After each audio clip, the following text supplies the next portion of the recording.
வணக்கம். கேள்விக்களம் நிகழ்ச்சிக்கு உங்களை வரவேற்கிறோம். இது மக்களின் மேடை. நாடாளுமன்ற தேர்தல் முடிஞ்ச கையோட ஒரு இடைத்தேர்தல்.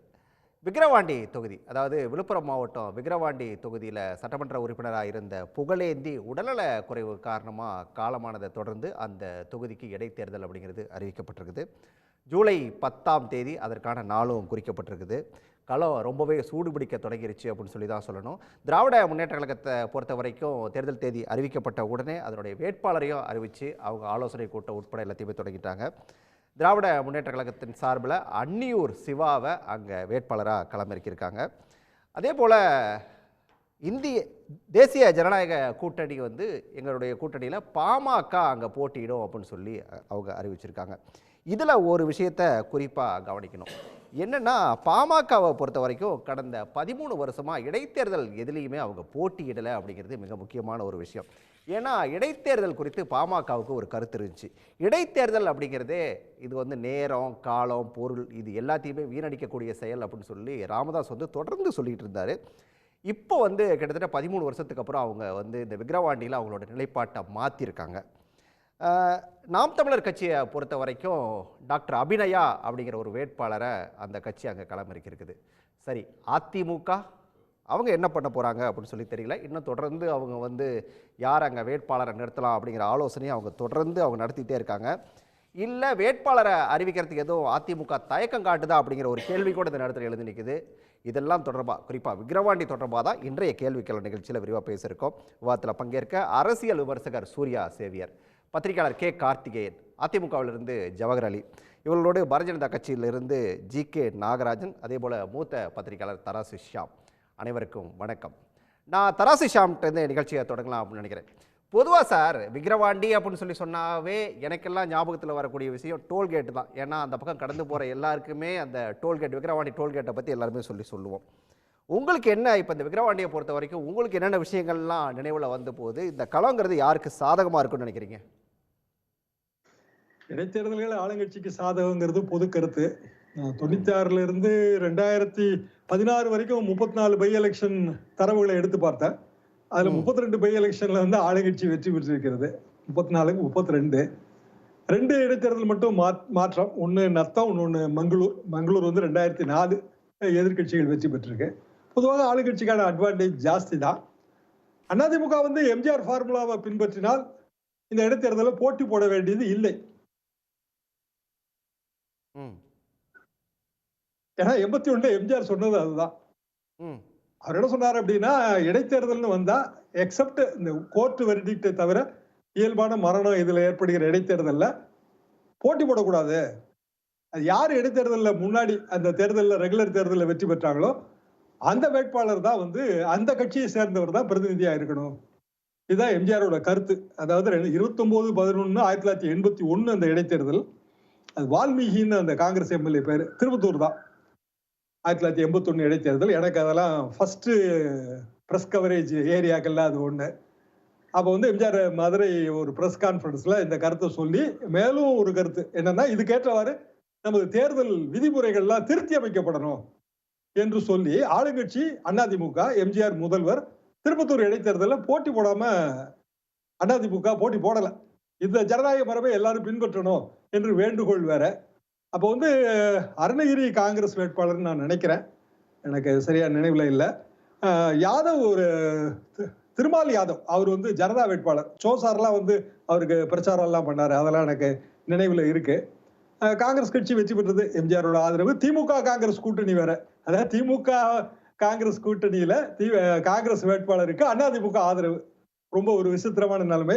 2008 திருமங்கலம், இதே திருமங்கலத்தில் இடைத்தேர்தல் வரும்போது கலைஞர் இந்த உதாரணத்தை சொன்னாரு. இந்த மாதிரி இது எம்ஜிஆர் வகுத்தளித்த உதாரணம், இதை பின்பற்ற வேண்டியதானே. மதிமுக வேட்பாளர் வீர இளவரசன் நினைக்கிறேன், வீர இளவரசன் மரணத்துக்கு பிறகு அந்த தேர்தல் வருது, இதை ஏன் பின்பற்றக்கூடாது என்று கலைஞர் கேட்டார். இதெல்லாம் தான் பழைய வரலாறுகள். விக்கிரவாண்டி நீங்க சொன்ன மாதிரி பல இடைத்தேர்தல்கள் மாறி மாறி வந்திருக்கு. ஆளுங்கட்சிக்கான வெற்றி வாய்ப்பு அதிகம் என்பதுதான் எனது பொது கருத்து. சரி சரி சரி சூர்யா சேவியர் சார், இது நாடாளுமன்ற தேர்தல் முடிந்த பிறகு வந்திருக்கக்கூடிய ஒரு தேர்தல். இப்போ என்னென்னா, எல்லா கட்சிகளுமே தங்களுடைய பலம் என்ன, பலவீனம் என்னங்கிறத முழுசாக ஓரளவுக்கு கணிச்சிருப்பாங்க, தெரிஞ்சு வச்சுருப்பாங்க. இதில் திராவிட முன்னேற்ற கழகத்தை பொறுத்த வரைக்கும் என்ன மாதிரியான அவங்களுக்கு பலம் இருக்கும் அப்படின்னு சொல்லி பார்க்குறீங்க? பலவீனமாக என்ன இருக்கும்னு நினைக்கிறீங்க? அதாவது இப்போ 2024 நாடாளுமன்ற தேர்தலில் விழுப்புரம் அந்த நாடாளுமன்ற தொகுதிக்கு உட்பட்ட விக்கிரவாண்டி சட்டமன்ற தொகுதி, அந்த தொகுதியில் இப்போ விசிகா சார்பாக நின்ற அவர் ரவிக்குமார் வந்து 72,000 வாக்குகள் பெற்றிருக்கிறாரு. அதிமுக 65,000 வாக்குகள் பெற்றிருக்கிறது. பாமக 32,000 வாக்குகள் பெற்றிருக்கிறாங்க. நாம் தமிழர் ஒரு 8,000 வாக்குகள், ஒரு 6,800 வாக்குகள் வந்து வித்தியாசத்தில் அந்த இடத்துல இப்போ நடந்த நாடாளுமன்ற தேர்தலுடைய மக்கள் சொன்ன முடிவுகள் அதுதான். இடைத்தேர்தல் என்று வருகிற பொழுது ஆளுங்கட்சியாக அது இப்போ ஐயா சியாம் அவர்கள் என்ன சொன்னாங்கன்னா, தமிழ்நாட்டில் இருக்கக்கூடிய ட்ரெண்டு ஏடிஎம்கே எம்ஜிஆர் அவருடைய ட்ரெண்டை சொன்னாங்க. ஆனால் சில இடைத்தேர்தல்களில் வந்து உத்தரப்பிரதேசத்தில் வந்து இப்போ சமீபத்தில் நடந்ததில் வந்து கோரக்பூரில் வந்து அதே இவர் நின்னதில் அவங்க பிஜேபி வந்து தோற்றதையும் நம்ம பார்த்தோம், ஆளுங்கட்சியாக இருந்தவங்க. தமிழ்நாட்டில் அப்படி ஒரு மரபு வந்து இருக்குது. ஒருத்தர் இறந்துட்டார், அந்த கட்சியினுடைய பிரதிநிதி அப்படியே தொடரலாம் அப்படிங்கிற ஒரு பண்பாடு என்பது இங்கே இருந்திருக்கிறது. அது ஒரு அவர் சொன்னது மாதிரி அது ஒரு வரவேற்கத்தக்க விஷயந்தான், அதே அமலாக்கவும் செய்யலாம். ஆனால் இப்போ வந்து அரசியல் நிலவரம் என்பது அதுவாக இல்லை. ஆனால் இப்போ நீங்கள் கேட்ட கேள்வி என்னென்னா, இப்போ இடைத்தேர்தலில் என்ன நடக்கும் அப்படின்னு சொன்னால் ஒன்றுமே நடக்காது. ஈரோடில் பை எலெக்ஷனில் என்ன நடந்ததோ அதே இதுதான் விக்கிரவாண்டியிலும் நடக்கும். ஏன்னா ஆளுங்கட்சியினுடைய பிரதிநிதி இருந்தால் தான் அதுக்கு தேவையான விஷயங்களை செய்ய முடியும். இதில் வந்து அரசியல் கருத்துகள் வித்தியாசங்கள் இதெல்லாம் புறக்கணிக்கப்பட்டு அந்த தொகுதியினுடைய வளர்ச்சியில் ஆளுங்கட்சி பிரதிநிதி இருந்தால் அவர் இந்த பகுதியை பிரதிநிதித்துவப்படுத்துவார் என்ற பார்வை தான் மக்கள் மன்றத்தில் பெரிய அளவிற்கு நிற்கும். அதனால் வந்து ஒரு பெரிய அளவிற்கு 1,00,000 ஓட்டை தாண்டி கூட திமுக வேட்பாளர் பெறுவதற்கான வாய்ப்புகள் தான் இங்கே அதிகமாக இருக்குது. அதாவது பதிவாகிற வாக்கில் ஒரு 50-55% வாக்குகளை அவர்தான் பெறுவார்.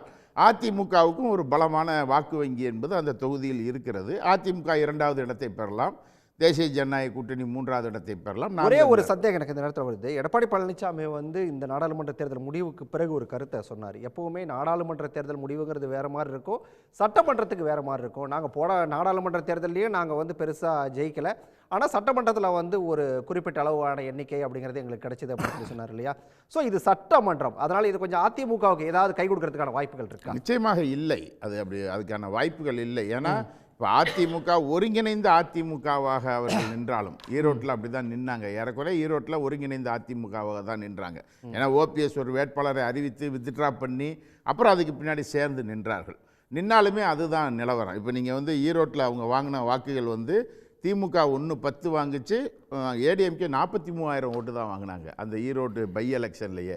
அதுவே ரொம்ப டிஃப்ரென்ஸ், 66,000 ஓட்டுகள் வித்தியாசம். அப்படிங்கும்போது இன்றைக்கி இருக்கக்கூடிய இப்போ ஓபிஎஸ் அழைப்பு விட்டு கொண்டு இருக்கிறார். அவர் தன்னை அதிமுகவில் இருந்து ஒரு பகுதியை தன் பக்கம் நிறுத்தணும், ஆனால் அவர் ஒரு களத்தில் நின்றுருக்காரு. அதிமுக ஒருங்கிணைந்து தமிழ்நாட்டில் செயல்படுவது தான் அவர்களுக்கு நல்லது என்பது தமிழ்நாட்டுக்கும் நல்லது அதுதான். அப்போ அதை வந்து இபிஎஸ் எப்படி எடுத்துக்கிறாரு, ஓபிஎஸ் எப்படி எடுத்துக்கிறாரு, அதை அதிமுக தொண்டர்கள் எப்படி எடுத்துக்கிறார்கள், இப்போ அண்ணன் ஜவஹர் அலி அதை எப்படி எடுத்துக்கிறாரு, இதெல்லாம் ஒன்று இருக்குது. ஆனால் இணைந்து நிற்பது என்பதை தமிழ்நாடு எதிர்பார்க்கிறது. அதிமுக இணைந்து நிற்க வேண்டும். அப்படி நின்னாலும் கூட இந்த விக்கிரவாண்டி பை எலெக்ஷனில் வந்து அவர்களால் வெற்றி பெற முடியாது. ஏன்னா திமுகவினுடைய அந்த ஆட்சியின் மீது மக்களுக்கு ஒரு பெரிய அதிருப்தி நிலவுகிறது தமிழ்நாட்டில் அப்படிங்கிறதெல்லாம் இல்லை. அது வந்து சும்மா வேணால் சொல்லலாம். சில கோரிக்கைகள், மக்கள் கோரிக்கைகள் இருக்கலாம், அதை அரசு செவிமடுக்க வேண்டும், இதெல்லாம் இருக்கும். ஆனால் என்னென்னா ஒரு பெரிய அளவிற்கு எதிர்ப்பு அலை அப்படின்னு சொன்னால் இப்போ நடந்த சட்டமன்ற தேர்தலில் பார்லிமெண்ட்டில் 234 தொகுதியில் 221 தொகுதிகள் வந்து திமுக தான் லீடிங், 8 தொகுதியில் அதிமுக லீடிங், பாமக 3ல் லீடிங், தேமுதிக 2 லீடிங். இதுதான் நிலவரம். நீங்கள் விருதுநகர் தொகுதிக்குள்ளே நான் இருந்தேன். விருதுநகர் தொகுதிக்குள்ளே அரசியலாக வாக்களிப்பதை விட அந்த மக்கள் அனுதாபத்திற்கு ஒரு வாக்குகளை செலுத்தி இருக்கிறார்கள் என்பதுதான் பரவலாக அந்த தொகுதிக்குள் தெரிஞ்சது, வெளிப்பட்டது. விஜய பிரபாகரனுக்கு விழுந்த வாக்குகள் அது ஏன்னா தேமுதிக அதற்கு முந்தைய நடந்த சட்டமன்ற தேர்தலில் வாங்கின வாக்குகளுக்கும் அதுக்கும் சம்பந்தமே இல்லாமல் இருந்தது. ஏன்னா இதே நீங்கள் ஈரோடு எலெக்ஷனில் வந்து 1400 ஓட்டு தான் தேமுதிக வாங்கினாங்க, மறந்துடக்கூடாது. 1432 ஓட்டு ஈரோடு பை எலெக்ஷனில் தேமுதிக வாங்கின ஓட்டு. 2016 இதே விக்கிரவாண்டி தொகுதியில் பிஜேபி வாங்கின ஓட்டு 1291. இதுதான் பிஜேபி வாங்கின ஓட்டு. அப்போ இதெல்லாம் கணக்கு பண்ணி பார்த்தீங்கன்னா இப்போ பாமக அது அங்கே ஒரு வாக்கு வங்கி அவர்களுக்கு இருப்பதாக அவர்கள் கருதுகிறார்கள், அவர்கள் போட்டியிடுகிறார்கள். ஆனால் என்ன இதுக்குள்ளே ஒரு கேள்வி இருக்குன்னா பாமகவிற்கு 2024 அன்புமணி தான் முதலமைச்சர் வேட்பாளர்னு டிக்ளேர் பண்ணியிருக்காங்க. அப்போ தேசிய ஜனநாயக கூட்டணியின் சார்பாக அன்புமணி முதல்வர் வேட்பாளரா இல்லை பாமகவே முதல்வர் அதெல்லாம் வேட்பாளரா? அடுத்தடுத்த கேள்விகள். அதெல்லாம் அடுத்தடுத்த கேள்விகள். நான் ஜவஹர்லால்கிட்ட போயிட்டு வந்துடுறேன். ஜவஹர்லால் சார், ஏன் இன்னும் வேட்பாளரை அறிவிக்கிறதுல அதிமுக கொஞ்சம் சுணக்கமாக தயக்கம் காட்டிட்டு இருக்குது? சுணக்கம் இல்லை, தயக்கம் இல்லை, கலக்கம் இல்லை சார். எங்களுக்கு வந்து எப்போ அறிவிக்கணுமோ அப்போ அறிவிப்பாங்க. இன்றைக்கி தானே ஆரம்பிச்சிருக்கு, இப்போ தானே அறிவித்தாங்க. ஆளுங்கட்சி அறிவிக்கிறாங்கன்னா எப்பயுமே வந்து அதிகார பலம், பண பலம் எல்லாமே இருக்குது. அதனால உடனே அறிவிச்சிருவாங்க.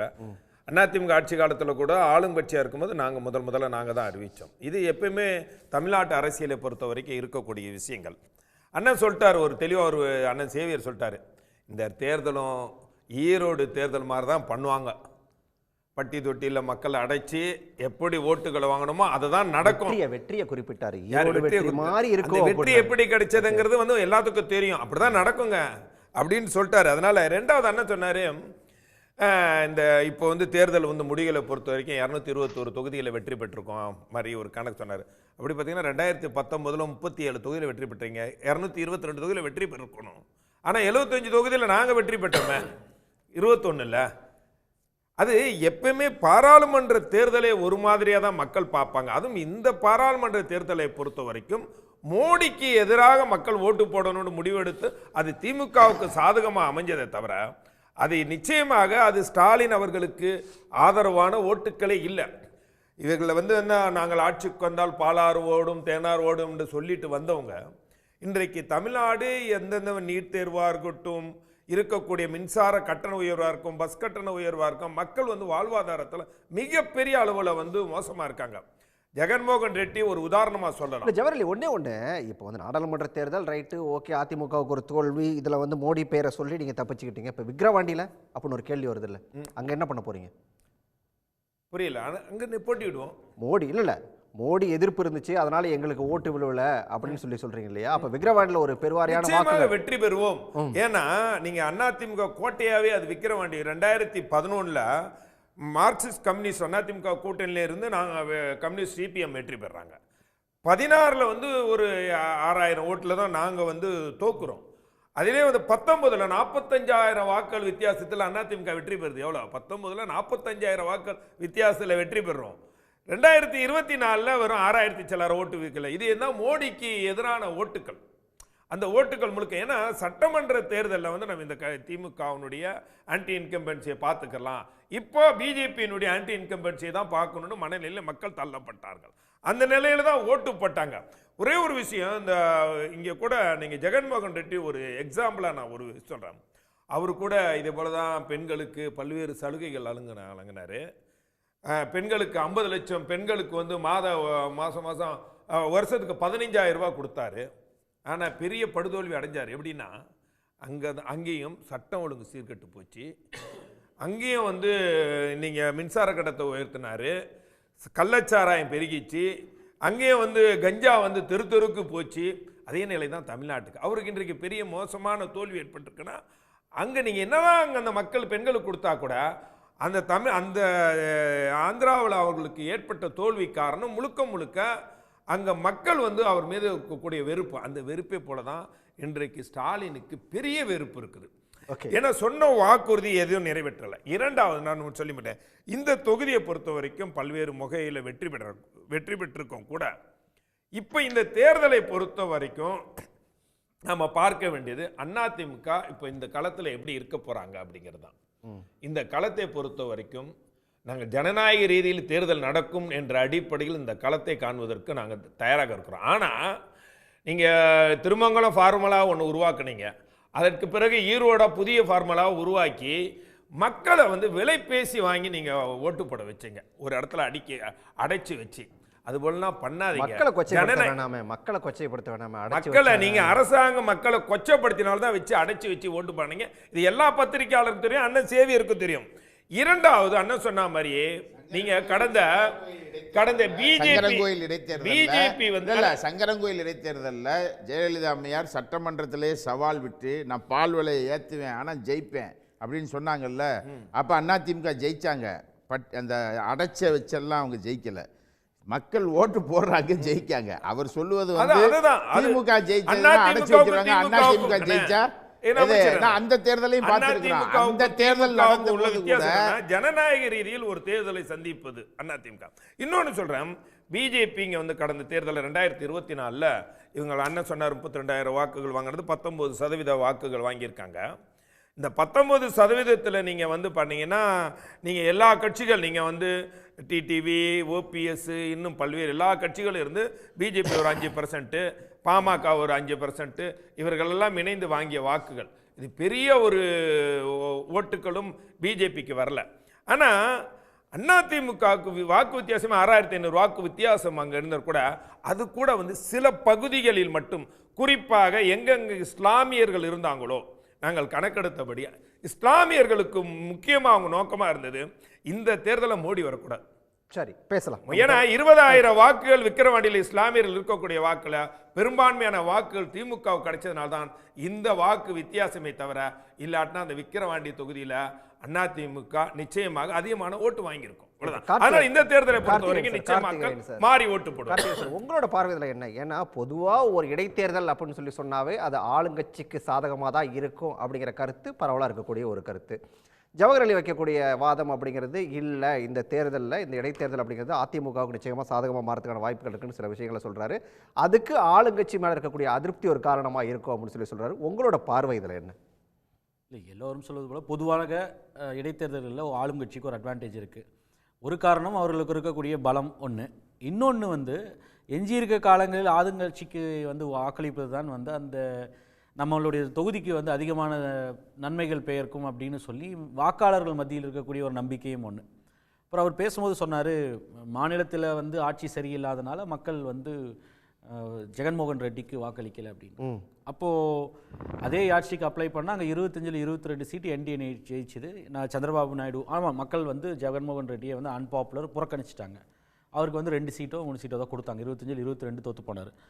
அப்போ அதே நிலை இங்கே மக்கள் வந்து இங்கே இருக்கக்கூடிய ஆட்சியின் மீது அவர்களுக்கு அவ்வளோ ஒரு கடுமையான விமர்சனம் இருந்திருந்தால் எதுக்காக 40 சீட்டுமே வந்து கொடுக்க போகிறாங்க? மோடி வேண்டாம் என்பதற்காக அப்படின்னா அப்போ ஏன் அதிமுகவை சூஸ் பண்ணல? அப்போ மோடி வேண்டாம் என்றால் அதிமுகவை வந்து சூஸ் பண்ணுறதுல நான் பெயர்க்காது, அதிமுகவிற்கு வாக்களிப்பது மோடிக்கு எதிராக போகாது. இல்ல நான் சொல்றேன், அந்த எண்ணம் அந்த ஆட்சிக்கு இங்க அப்ளை பண்ணா இங்கேயும் வந்து வாக்கு வரக்கூடாது. அதிமுகவுக்கு போயிருக்கலாம் இல்லையா? அதிமுக பாஜக விட்டு வந்து வெளியில எதிர்த்த கூட்டணி நான் உதாரணமா சொல்றேன். அது ஒரு காரணம். ரெண்டாவது, இந்த தேர்தல் என்பதே வந்து எனக்கு பொறுத்த வரைக்கும் ரிசல்ட்ன்றது வந்து ஒரு ஃபோர்கான் கன்க்ளூஷன் தான். இந்த சட்டமன்ற இடைத்தேர்தல்ன்றது எனக்கு தெரிஞ்சு இந்த போட்டியை வந்து 26ல் யார் 2ஆம் இடத்தில் திமுகவை சவால் விடக்கூடிய இடத்துல இருக்காங்கன்னு அந்த இதை நிரூபிக்கிறதுக்காகத்தான் எதிர்க்கட்சிகள் போட்டியிடக்கூடிய ஒரு தேர்தல் தான் இது. எடப்பாடி பழனிசாமி அவர்களை பொறுத்தவரை ஒரு 7 தொகுதிகளில் வரைக்கும் வந்து டெபாசிட் இழப்பு, 12 தொகுதியில் 3ஆவது இடம்லாம் வந்து தள்ளப்பட்டு ஒரு தோல்வி இருக்குது. அந்த 1% வந்து அதிகம் அப்படின்னு சொன்னாலும் கூட 22 தொகுதியில் நின்னது அதிமுக 2019ல் 35 தொகுதியில் ஏறக்குறைய 35 தொகுதிகளில் நின்று தான் அந்த 1% கூடுதலாக பெற்றிருக்காங்க இந்த 2024. ஸோ மீண்டும் ஒரு தோல்வியை சந்திக்கக்கூடிய திரு எடப்பாடி பழனிசாமியின் அதிமுக தங்களுடைய இருப்பையும் இல்லை தங்களுடைய செல்வாக்கை வந்து நிரூபிப்பதற்கான ஒரு தேர்தல் இது, ஒரு காலம் இது. அப்போ 2ஆம் இடத்தில் திமுக ஒரு பிரதான எதிர்க்கட்சியாக ஆளுங்கட்சியை சேலஞ்ச் செய்கிற இடத்துல நாங்கள் தான் இருக்கிறோம், சவால் வரக்கூடிய இடத்துல இன்னும் நாங்கள் தான், உண்மை அதுதான். ஆனால் அந்த ஒருமுகப்படுத்த முடியல அவங்களால திமுகவிற்கோ இல்லை திமுக கூட்டணிக்கு எதிரான வாக்குகளை. அந்த ஒரு பெரிய சிக்கல்ல அவர்கள் இருக்கிறார்கள். அதில் பல பிளவுகள், மாநில அளவில் ஒரு பேன் தமிழ்நாடு லீடரா திரு எடப்பாடி பழனிசாமி ஒரே ஒரு சந்தேகம், எனக்கு ஒரே ஒரு சந்தேகம். பக்கத்தில் இந்த ரிசிவந்தியம், அதே போல இந்த பக்கம் விருதாச்சலம், இது எல்லாம் அதை ஒட்டி இருக்கக்கூடிய தொகுதிகள் தான். இந்த பகுதியில் கொஞ்சம் தேமுதிகவுக்கான செல்வாக்கு அப்படிங்கிறது கொஞ்சம் இருக்குது. விஜயகாந்த் இறந்த சமயம் விஜயபிரபாரனுக்கு ஏற்கனவே அங்கே ஒரு அனுதாப ஓட்டு அது விழுந்தது எல்லாத்தையுமே பார்த்தோம். அதனால இது ஏதாவது அதிமுகவுக்கு இன்னும் கொஞ்சம் கூடுதல் பலமா அமையுமா? இல்லை, அந்த கட்சி நீங்கள் தேமுதிகன்ற கட்சி இப்போ வந்து ஒரு மறுவாழ்வில் வந்து அதிமுகவுடைய உதவியில் தான் வந்து இருந்துட்டு இருக்கு ஒழிய அது ரொம்ப டிப்ளீட் ஆயிடுச்சு. விஜயகாந்த் இறப்பதற்கு முன்பே 2021 தேர்தல் அப்பவே நீங்கள் அந்த கட்சி வந்து பெரிய அளவுக்கு ஒன்றும் பெர்ஃபார்ம் பண்ணல. இன்றைய நிலைன்றது வந்து இன்னும் வந்து அந்த கட்சி இந்த இன்ஃபேக்ட் இந்த பாராளுமன்ற தேர்தலுக்கு முன்பு ரொம்ப பரிதாபகர நிலையில் தான் இருந்துச்சு. அதுலேருந்து கொஞ்சம் ஓரளவுக்கு மீட்டெடுத்தது அதிமுக. அவர் ஒரு டஃப் கான்டெஸ்ட் வந்து இங்கே விருதுநகரில் செஞ்சதுனால அந்த கட்சி இன்னும் உயிர்ப்போடு இருக்குன்றத காமிச்சிக்கிட்டு இருக்காங்களே ஒழிய, நீங்கள் அந்த கட்சி இன்னும் பெரிய அளவிற்கு வந்து ஒரு செல்வாக்கான ஒரு கட்சியாக, ஒரு தமிழ்நாடு கட்சியாக விஜயகாந்த் வந்து 10 ஆண்டுகளுக்கு முன்பு 2011 அந்த காலகட்டத்தில் இருந்தது போல, 2019 6 இருந்த காலகட்டத்தில் இருந்தது போல இல்லை. இப்போ இருக்கக்கூடிய தேமுதிக என்பது அதிமுக தயவில் ஒரு ஜூனியர் பார்ட்னராக 2%, 3%ன்ற அளவில் தான் இருக்குது. திமுகவோடு பல்வேறு கூட்டணி கட்சிகள், சிறிய கட்சிகள் எப்படி இருக்கோ அதே போல் ஒரு கட்சி தான் தேமுதிக. ஒரு சின்ன ஹெல்ப் வேணால் இருக்கலாம் அந்த பகுதியில். அவருக்கு விஜயகாந்துக்கு இருக்கக்கூடிய செல்வாக்கில், அவர் மேலே இருக்கக்கூடிய அனுதாபம், ஒரு லைக்கபிலிட்டியில் கொஞ்சம் வாக்குகள் வரலாமே ஒழிய, பட் அப்போ கூட வந்து ஒரு இடைத்தேர்தலில் இந்த இருக்கக்கூடிய திமுக ஒரு கூட்டணியை வந்து ஆளும் திமுக வீழ்த்துகிற அளவிற்கு இன்னும் வளரலைன்னு நினைக்கிறேன். அவர்களுக்குள்ள இருக்கக்கூடிய பெரிய பிரச்சனையாக இருக்குது. அதிமுகவை பொறுத்தவரை பாஜக சொல்லிட்டு இருக்கு இல்லையா, தொடர்ந்து நாங்கள் எங்கள் தலைமையில் ஒரு கூட்டணியை கட்டமைச்சிட்டோம் அப்படின்னு. அந்த கூட்டணியை இப்போ 2 முதல்வர் வேட்பாளர், ஒருத்தர் அண்ணாமலையும் பேசுகிறார், இன்னொரு பக்கம் திரு அன்புமணி ராமதாஸும் பேசுகிறார். அதில் யார் 2026 இருக்க போகிறாங்கன்னு தெரியல. ஒருவேளை 2026 அன்புமணி முதல்ல ஃபர்ஸ்ட் ஆஃப் ஆல் பாஜகவோட என்டிஏல இருப்பாரா, இல்லை திருப்பியும் வந்து அதிமுகவோட வந்துருவாருன்ற சந்தேகங்கள் எல்லாமே இருக்குது. ஏற்கனவே வெளிப்படையாக பரஸ்பரம் வந்து அவர்களுக்குள்ள வந்து அப்பீல்கள்லாம் போயிட்டுருக்கு. நாம் இங்கேருந்து சேர்ந்து தொடர்வது தான் நல்லது அப்படின்னு சொல்லி பேச்சுக்கள்லாம் இருக்குது. அப்போது இந்த பகுதியில் வந்து தன்னுடைய செல்வாக்கை வந்து நிரூபிக்கிறதுக்கான மீண்டும் நிரூபிப்பதற்கு அதிமுக தான் இன்றளவும் பலமான கட்சி. திரு எடப்பாடி பழனிசாமி தலைமையிலான அதிமுக தான் பலமான கட்சி. ஆனால் அவர்களுடைய தொடர் தோல்விகளால் ஒரு சுணக்கம், வாக்காளர்கள் மத்தியில் இருக்கக்கூடிய ஒரு அவநம்பிக்கை, இதையெல்லாம் போக்குவதற்கு ஒரு கான்ஃபிடன்ஸ் இன்ஸ்பயர் பண்ணணும். அதற்கான வாய்ப்பு வந்து இந்த விக்கிரவாண்டி தேர்தல். அதுவும் இந்த நடக்கக்கூடிய பகுதி என்பது பாமக ஓரளவுக்கு தங்களுக்கு செல்வாக்கு இருப்பதாக சொல்லக்கூடிய ஒரு பகுதி. இதே விக்கிரவாண்டி தொகுதியில் 2021 பாமக, அதிமுக, தேமுதிகவும் சேர்ந்து கூட்டணியில் இருந்தால் தோத்து போச்சு. 2021 இதே மறைந்த புகழேந்தி வெற்றி பெற்றது இவர்கள் எல்லாரையும் எதிர்த்து தான். ஒரு 8000 வாக்குகள் நினைக்கிறேன், 8000 6000 வாக்குகளும். அப்போது அதனால் வந்து இவர்கள் பெரிய அளவிற்கு அதில் பண்ணிடுவாங்க அப்படின்னு இப்போ தனிச்சு நின்று என்ன செய்ய போகிறாங்கன்னு தெரியல. அதுவே பெரிய சந்தேகம் தான். அதனால தான் நான் சொல்லுது, தொடர்ந்து வந்து இந்த தேர்தல் என்பது பை எலெக்ஷன் ஒரு ஃபார்மாலிட்டி தான்.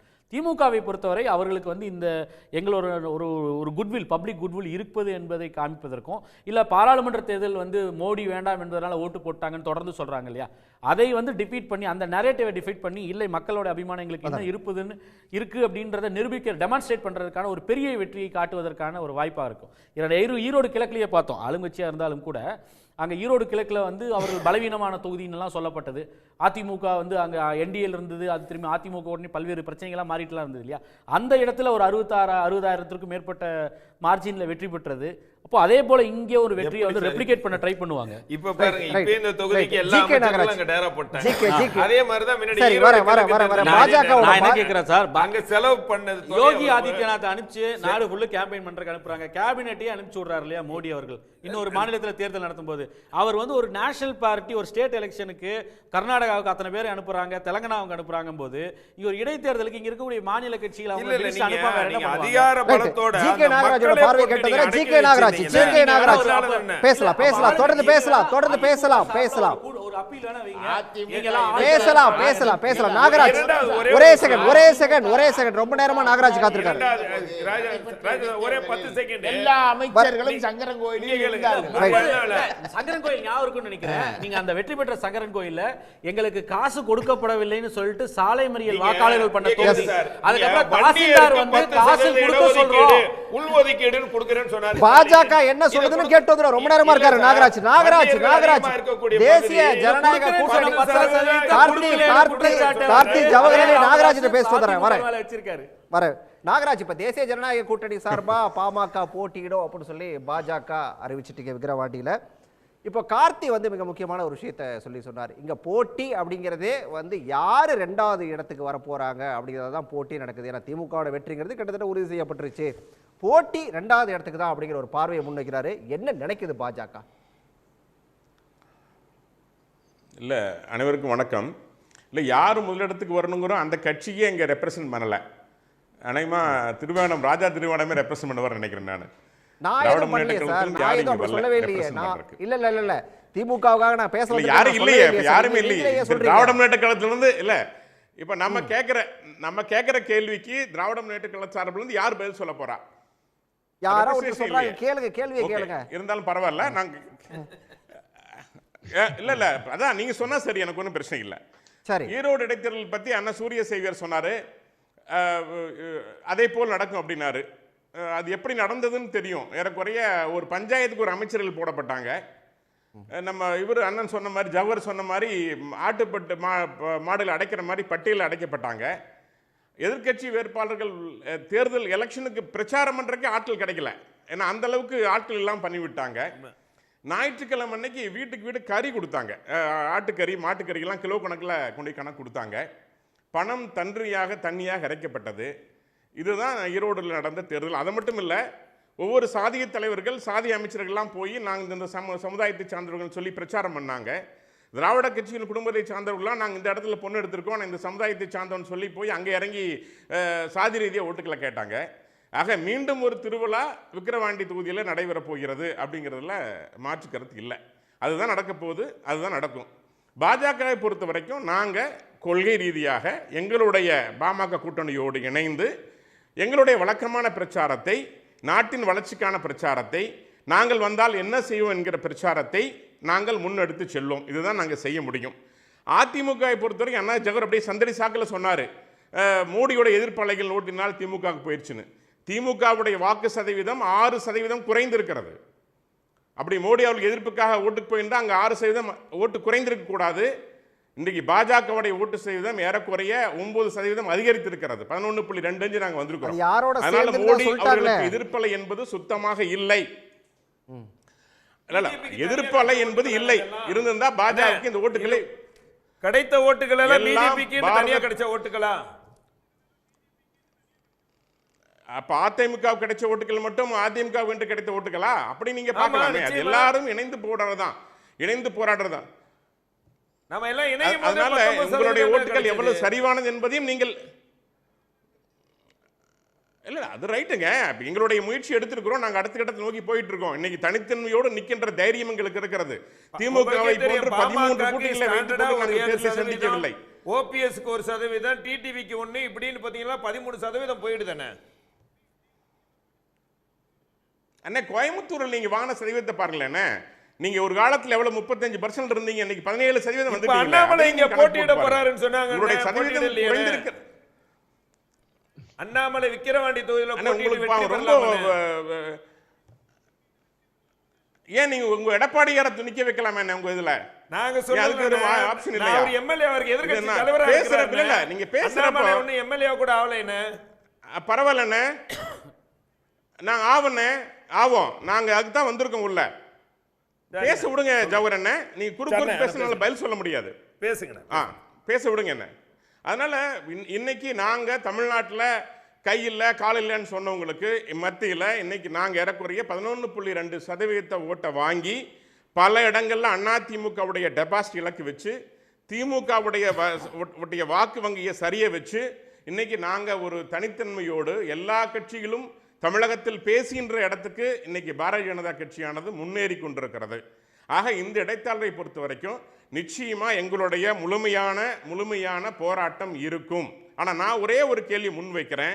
நான் தான் மிஸ்டர் ராஜா திருவன்ட்ட கேட்டேன். நான் கேட்குற கேள்வி எல்லாம், கடந்த 3 ஆண்டு காலம் நாங்கள் நல்லாட்சியை கொடுத்தோம், 40க்கு 40 நாங்கள் வெற்றி பெற்றிருக்கிறோம் என்று திமுக சொல்லுமானால், இந்த இடைத்தேர்தலில் மேற்கண்ட எந்த யுக்தியும் கைப்பற்றாமல், எந்த அமைச்சரையும் பிரச்சாரத்துக்கு அனுப்பாமல், மக்களிடம் நேரடியாக சென்று வேட்பாளர் ஓட்டு கேட்டு வெற்றி பெற்றால், பணத்தை பிரயோகிக்காமல், ஜாதியை பிரயோகிக்காமல் ஓட்டு கேட்டால், அந்த வெற்றி தான் திமுகவுக்கு உண்மையான வெற்றியாக இருக்கும்.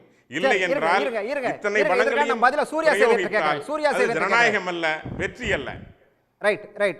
சூர்யா சேவியர் சார் அவர் ஒரு வாதத்தை முன்வைக்கிறார். எந்த அமைச்சர்களும் அங்கே போகக்கூடாது. இப்போ வந்து பிரச்சாரத்துக்கு வேட்பாளர் மட்டும் போங்க, நாங்களும் வேட்பாளரை மட்டும் அனுப்புகிறோம், ஜெயிப்பீங்களான்னு அப்படின்னு சொல்லி கேட்குறாரு. ஹைதராபாத் பையல இது நடந்துச்சுல்ல, கார்பரேஷன் தேர்தல், அமித்ஷாவும் மோடியும் வந்தாங்களே, எதுக்கு வந்தாங்க? ஏங்க உள்ளாட்சி தேர்தலில் வந்து பிரச்சாரம் பண்ணிக்கிட்டு நிற்பாங்க. இது என்ன கேள்வி? இது என்ன பச்சை பிள்ளைத்தனமாக இருக்குது? அது எப்படி ஒரு அமைச்சர்கள் போகாமல் இருப்பாங்க? எல்லாரும் போதான் செய்வாங்க. அந்த கட்சியினுடைய இதை நிலைநிறுத்தல.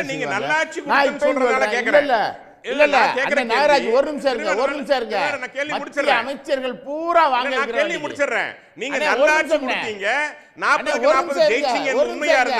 மத்திய அமைச்சர்கள் இப்ப சொன்னீங்கல்ல, தமிழ்நாட்டில இருந்து ஜெய்சங்கர், தமிழ்நாட்டில இருந்து நிர்மலா சீதாராமன், தமிழ்நாட்டில இருந்து முருகன் சொன்னீங்கல்ல, மத்திய அமைச்சர்கள்ல ஒரு 20 பேரை விக்கிரவாண்டியில் கொண்டாந்து உட்கார வைங்க, என்ன ஓட்டு வந்துடுதுன்னு பார்த்துடலாம்.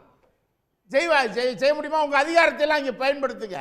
மக்களுக்கு யார் என்ன செல்வாக்கு வைத்திருக்கிறார்களோ, எந்த கட்சி பின்னணியில் இருக்கிறார்களோ அவர்கள் தான் வெற்றி பெற முடியும். அவங்கெல்லாம் போகக்கூடாது, நாங்க ஜெயிச்சிருவோம்னா அது வந்து நியாயமானதாகவும் இல்ல. உங்களுக்கு நான் பதில் கொடுத்துறேன். இல்ல சொல்லுங்க, நான் பதில் கொடுத்துறேன், பேச விடுங்க. அதாவது நிர்மலா சீதாராமர்களோ ஜெய்சவர்களோ எலெக்ஷன்ல நிக்கல, ஏன்னா அவங்ககிட்ட பணம் இல்ல. இந்த அளவுக்கு திமுக மாதிரி செலவு செய்வதற்கு அவங்கள்ட்ட பணம் இல்ல. எல்லாரும் சிரிக்கிறாங்க சார். சிரிக்கிறாங்க சார். உண்மைதாங்க.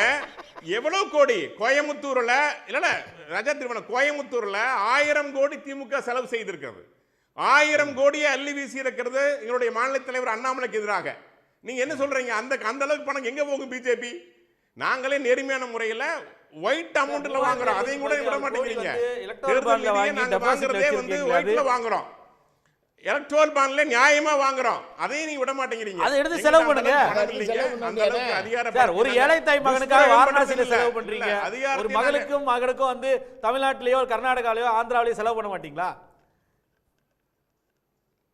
ஏழை தாய் மகனுக்காக செலவு பண்ணி இருந்தோம்னா அவர் ஏங்க 3வது 4வது ரவுண்ட்ல பின்னோக்கி போயிட்டு முன்னோக்கி வராரு?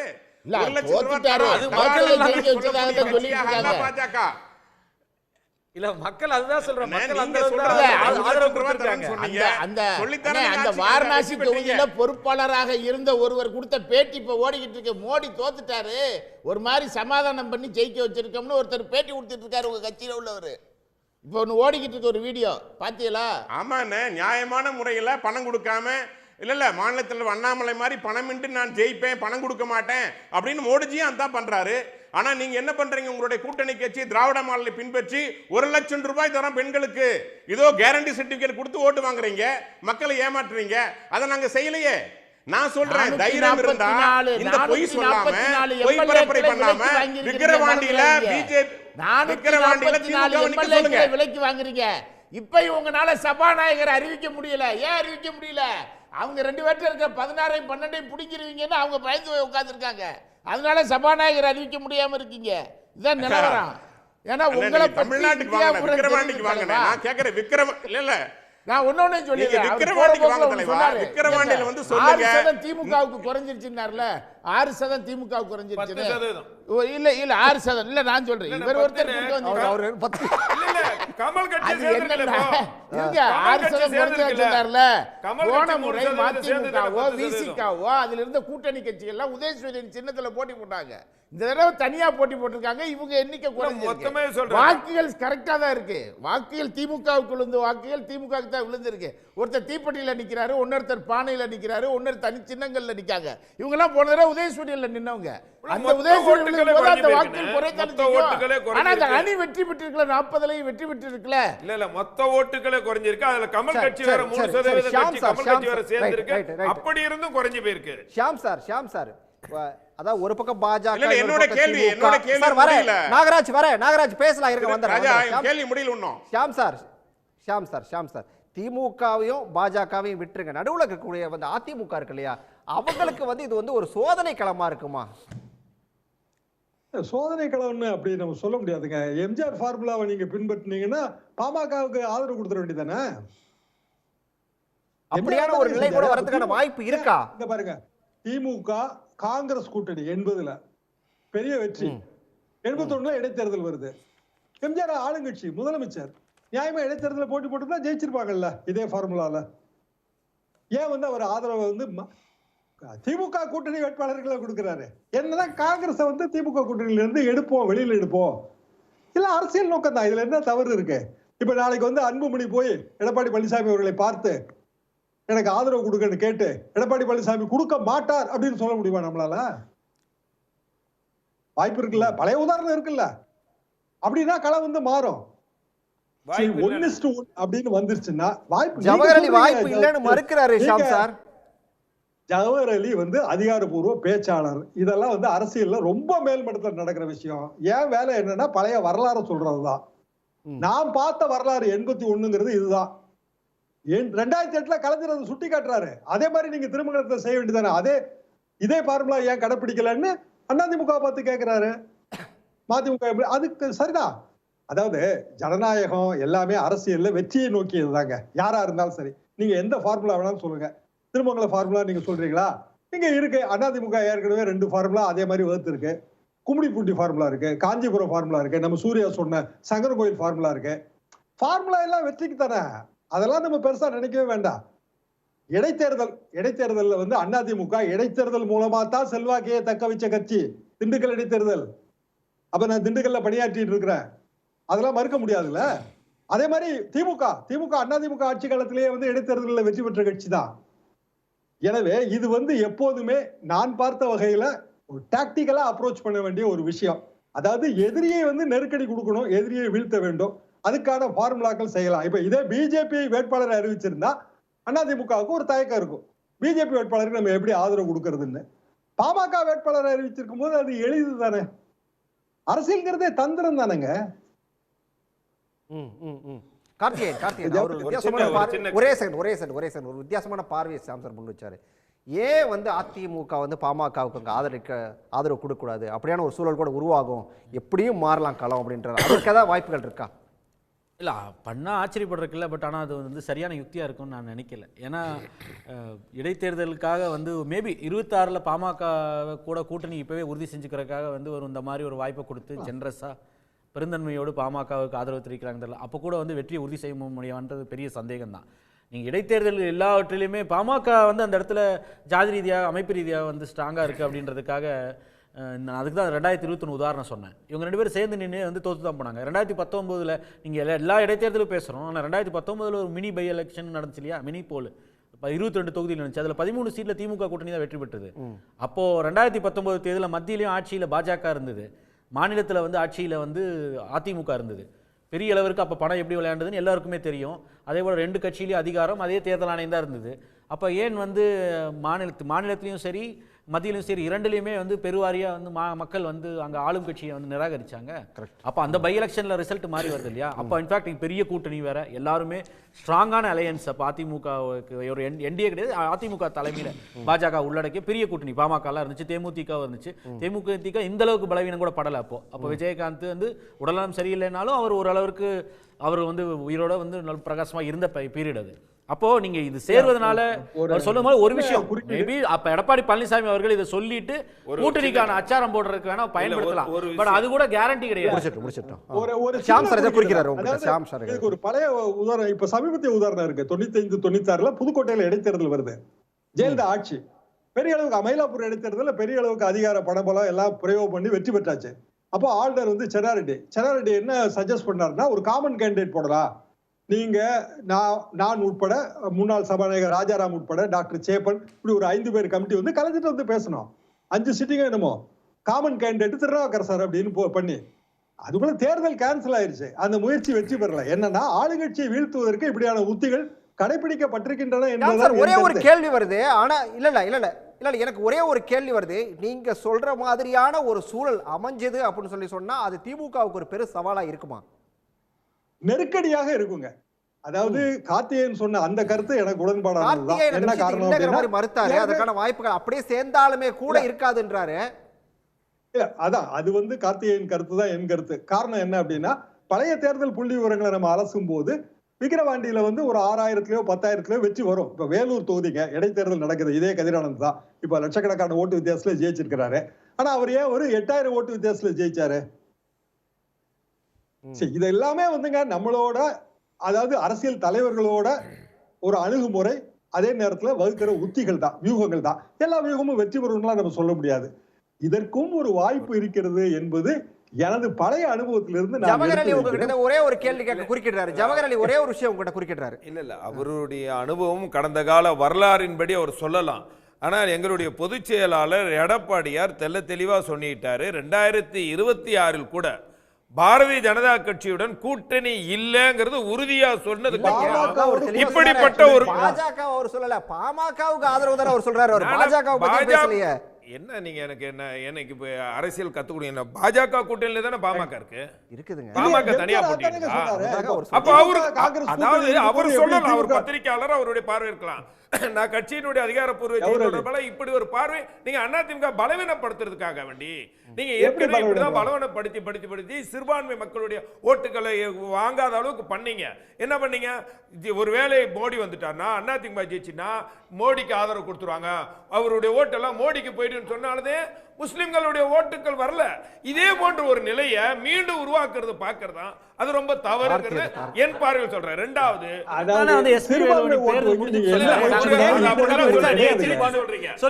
இன்றைக்கும் சொல்ற பாரதிய ஜனதா கட்சியோட கூட்டணி இல்லைன்னு சொன்னதுக்கு அப்புறம் மீண்டும் மீண்டும் பாரதிய ஜனதா கட்சியோட போய் இணைக்கிறதே மீண்டும் அதிமுக பலவீனப்படுத்துறதுக்கு சிலருடைய எண்ணம் பலிக்காது. ஒண்ணு எல்லா கட்சிகளும்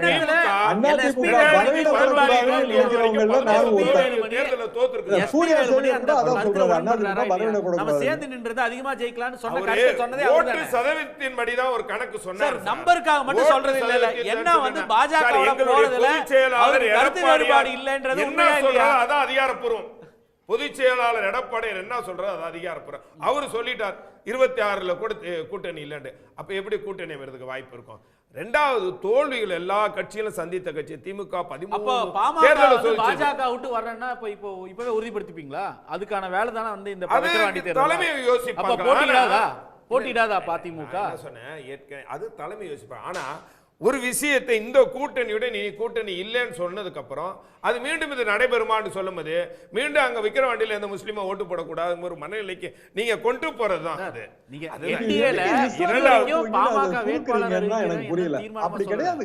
பாமக தான் நிக்க போகுதுன்ற அறிவிச்சதே வந்து அண்ணாமலை தான். அந்த கூட்டணியில இருந்து அவர் பாஜக இல்லாம விட்டுட்டு வந்தா நீங்க ஆதரவிப்பது தெரியும் அறிவிச்சது. அப்படிப்பட்டவர் அண்ணாமலை ஆதிக்கம் செலுத்தக்கூடிய இது அண்ணாமலை வந்து பிஜேபினால இது வந்து கூட்டணி இல்லைன்னு சொல்லும் போது எப்படி கூட்டணி சேருவதற்கு வாய்ப்பு இருக்கும்?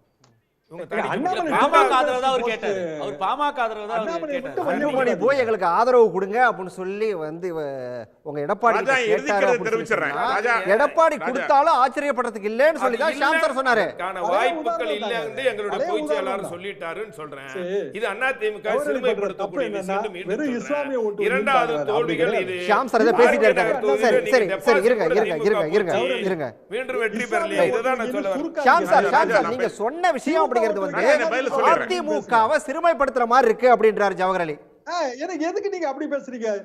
அதுக்கு இப்போ 98ல ஜெயலலிதா அவர்கள் வந்து பிஜேபியோட கூட்டணி வச்சாங்க. 30 தொகுதி ஜெயிக்கலையா? 40க்கு 30. இஸ்லாமிய ஓட்டு வங்கின்னு பார்க்காதீங்க.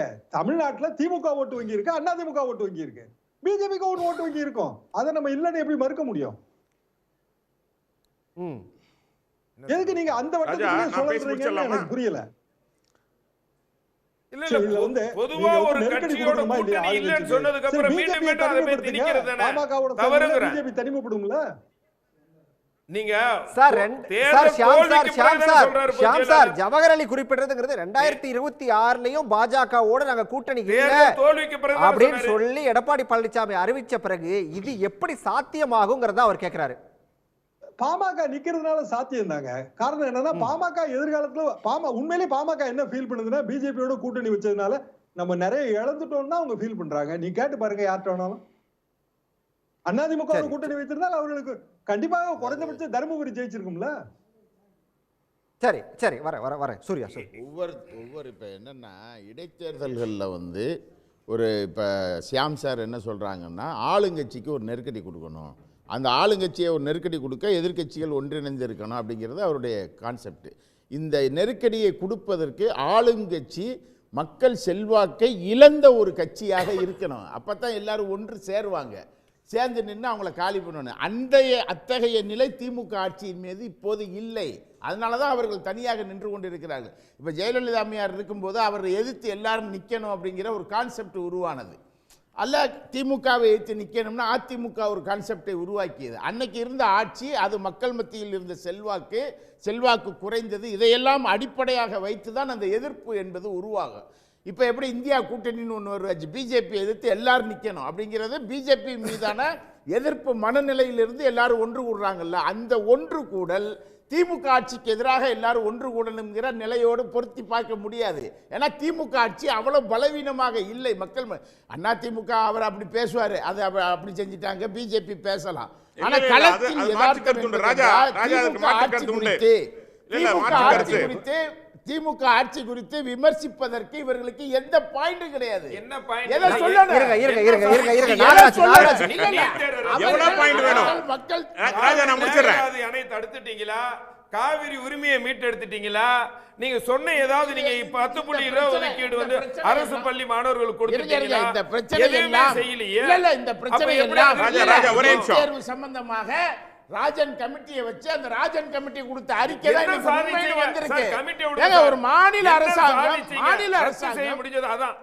என்ன மாநில விசாரணை அரசாங்கம் அதான் அதை ரத்து செய்வதற்கான சட்ட ரீதியான இப்படியே நடவடிக்கைகளை எவ்வளவு சொல்லிட்டு அதுல இருக்கீங்க? அதிமுக என்ன செஞ்சுச்சு? இப்படி அதிமுக என்ன நாங்களாவது செஞ்சுச்சு? நீங்க சட்ட இம்ப்ளிமெண்ட் போராட்டம் கொண்டு வந்தீங்க. நீங்க ஒவ்வொரு implement விஷயத்துல பண்ணீங்க. சட்ட நீட் போராட்டம் தேர்வு இங்க தான். நாங்க நடைபெற்றதுக்கு ஏமாத்தி காரணம் ஓட்டு எடப்பாடி வாங்கலையா? பழனிசாமி. சரி, நாங்க நாகராஜ், ஏமாத்தி ஓட்டு நாகராஜ், வாங்க. நாகராஜ், நாங்க ஆட்சிக்கு வந்தா ரொம்ப நீட் தேர்வை ரத்து நாகராஜ், செய்வோம்னு சொல்லி நாகராஜ். ஏமாத்தி ஓட்டு இல்ல, போட்டோம். இல்ல, இல்ல. ஜவஹர்லி ஜவஹர்லி ஜவஹர்லி பெட்ரோல் விலை ராஜா. கொண்டீங்க. ஜவஹர்லி ரூபாய் கொடுப்போம்னு சொன்னீங்க. ஜவஹர்லி பேசலாம் எப்படி பேசலாம் பேசலாம் பேசலாம் பேசலாம் இருங்க நாகராஜ் ரொம்ப நேரமா குறுக்கிடுறாரு. முறைகேடானது என்பது இன்றைக்கு திமுக சொன்னது நாகராஜ் சார், நிரூபிக்கப்பட்டிருக்கு. நாகராஜ் ரொம்ப நேரமா குறுக்கிட்டீங்க. இல்ல ராஜா, நான் ஒரே ஒரு கேள்வி. அவங்க சூர்யா சேவியர் சொன்னாரு திமுகவின் மீது ஆட்சியின் மீது அதிருப்தி இல்லைங்கிறாரு. கோவையில் பணம் கொடுக்காமல், ஓட்டுக்கு பணம் கொடுக்காமல் 4.5 லட்சம் ஓட்டு நாங்கள் வாங்கியிருக்கிறோம்.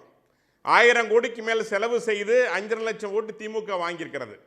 உண்மையிலேயே உங்கள் ஆட்சி நல்ல ஆட்சி. நான் மீண்டும் கேட்குறேன், பணம் கொடுக்காம ஓட்டு வாங்க முடியும் என்பதை நீங்கள் நிரூபித்து காமிங்கள். நான் தான் கேட்குறேன். பணம் கொடுக்காம, அமைச்சர்கள் அனுப்பாம, உங்களுடைய அதிகாரத்தை துஷ்பிரயோகம் செய்யாம மக்களிடம் நீங்க பணம் கொடுத்தாருங்க. யார் பணம் பிடிபட்டது? பாஜக பணம் பிடிபட்டதா? திமுக பாருங்க, நான் கோயம்புத்தூர் பத்தி பேசிட்டு இருக்கேன். செய்வர், நான் கோயம்புத்தூர் பத்தி பேசிட்டு இருக்கேன். கோயம்புத்தூர்ல பத்தி நான் பேசிட்டு இருக்கேன். நான் கோயம்புத்தூர் குறித்து பேசிட்டு இருக்கேன். எனக்கு மத்த பகுதி தெரியாது. நான் கோயம்புத்தூருடைய பொறுப்பாளர். கோயம்புத்தூர் பொறுப்பாளர் பேச விடுங்க. கோயம்புத்தூர் பொறுப்பாளரா பேசுறேன். பணம் கொடுக்கவில்லை, பணம் கொடுக்க மாட்டோம் என்று அறிவித்து நாங்கள் 4 லட்சம் ஓட்டு வாங்கணும். அந்த தைரியத்திற்கு, அதற்கு தைரியம் இருக்கிறதா என்னோட கேள்வி. ஒன்று. நம்ம ஷியாம் சொன்னாரு, ஜனநாயகத்துல வெற்றி அப்படினாரு. பணம் கொடுத்து வாங்குகின்ற ஓட்டு ஜனநாயக படுகொலைதான். திமுக வெற்றி பெற்றாலும் அது ஜனநாயக படுகொலைதான். அதுல நீங்க மாற்று கருத்தே கிடையாது. வருகின்ற இடைத்தேர்தல் நிச்சயமாக மீண்டும் ஒரு ஜனநாயக படுகொலையை திமுக அரங்கேற்றிக் கொண்டிருக்கிறது என்பதில் மாற்று கருத்து இல்லை. எங்கேயாவது ஒரு செய்தி இருக்கா? அதை சொல்லுங்க. இல்ல, அவர் நான் தான் சொல்றேன், அவர் என்ன பேச விடல. நான் என்ன சொல்ல வந்தேன்னு சொல்ல, கோயம்புத்தூர்ல நான் ஒரு தேர்தல் பொறுப்பாளராக அறிவிச்சோம் பணம் தர மாட்டோன்னு. நான் மற்ற தொகுதியை பத்தி பேசவில்லை. அறிவிச்சுட்டு 4.5 லட்சம் ஓட்டுகளை நாங்க பெற்றிருக்கிறோம், தைரியமா பெற்றிருக்கிறோம். 1000 கோடியை செலவு செய்து 5 லட்சம் ஓட்டை திமுக பெற்றிருக்கிறது. நான் பேசி முடிச்சிடுறேன். எப்படி நான் பேச முடியும்? என்ன பேச முடியுங்க? பேச விடுங்க பிரதர், பேச விடுங்க, பேச விடுங்க. சேவியர் பேச விடுங்க, பேச விடுங்க, பேச விடுங்க, பேச விடுங்க சேவியர், பேச விடுங்க சேவியர், பேச விடுங்க சேவியர், பேச விடுங்க. நான் சொல்றேன், இந்த விக்கிரவாண்டி இடைத்தேர்தல்ல பணம் கொடுக்க மாட்டோம் என்று அறிவித்து விட்டு திமுக நிக்கட்டும். திமுக பணம் கொடுக்க மாட்டோம் நிக்கட்டும். நாங்க தயார், பாமக தயாராக இருக்கும். நான் சொல்றேன், திமுக தயாரா கேக்குறேன். பணம் கொடுக்கறோம் இல்ல திமுக எங்கயாவது சொன்னாங்களா சார்? சொல்ல வேண்டிய அவசியம் இல்ல சார்.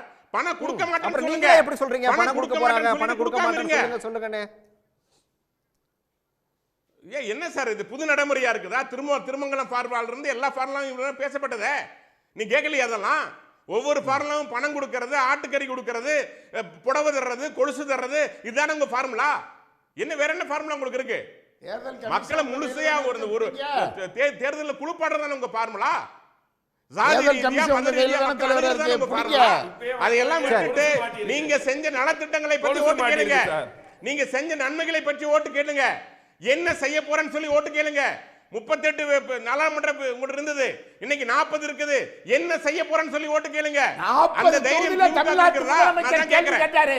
ஒரு கேள்விக்கு பதில் சொல்வதற்கு மோடிக்கு தகுதி கிடையாது. 40 தொகுதிகள் என்ன செய்ய போறீங்க சார்? பட்டியல் போட்டு மோடியை பற்றி கேள்வி கேட்டார். பதில் சொல்வதற்கு மோடி தயார் இல்லை. ஒரு கேள்விக்கு பதில் சொல்ல தயார் இல்ல.